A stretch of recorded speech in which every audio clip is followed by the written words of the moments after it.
Salut, salut. Alors, donc j'espère que vous allez bien. Je me suis bien énervée. Ah oui, ça c'est mon appareil photo qui s'éteint. J'ai plein de choses à vous dire ce matin. Alors, waouh, j'ai plein de choses à vous dire. Alors, il ne faut pas que j'oublie. Je me suis déjà énervée, j'ai gaspillé beaucoup d'énergie. J'ai un appel de Guadeloupe qui m'a épuisé aussi. Enfin bref, enfin, épuisé, c'est-à-dire que c'est quand même pas évident. Il est quelle heure? Il est déjà presque midi, 11h30. Bon, le soleil est presque au zénith. On ne le voit pas quand même, mais il est quand même au zénith. Je ne sais pas si en France c'est le même soleil qui se met au zénith, pareil, mais en Guadeloupe à 11h30. Le soleil est presque au zénith. Et voilà, je n'ai presque fini. Alors bon, donc je vous ai dit que je fais plusieurs lectures. Normalement, j'ai plein de lectures que je fais toute la semaine, mais je ne fais pas tout le temps mes lectures parce que je sais des démarches administratives qui me pompent l'énergie tout le temps. Les administrations. Les administrations, c'est infernal. Donc, je fais aussi, alors je lis ce genre de trucs. Alors, au cœur de mythologie, j'adore. Enfin, j'adore. Tout ce qui est mythe, ça m'intéresse. Donc, je cherche.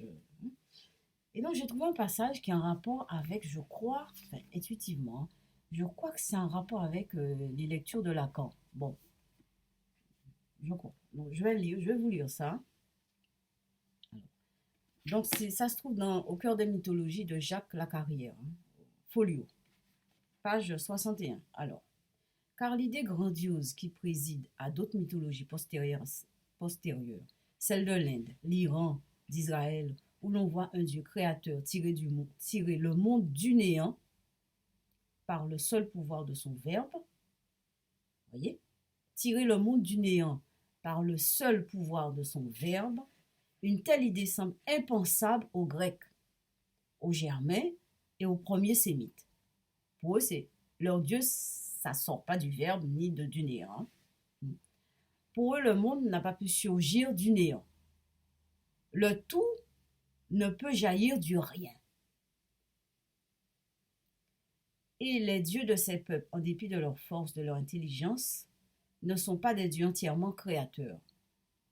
Ne sont pas, alors, comme le potier qui veut façonner un vase, ils ont besoin de matières premières pour édifier le nouvel univers.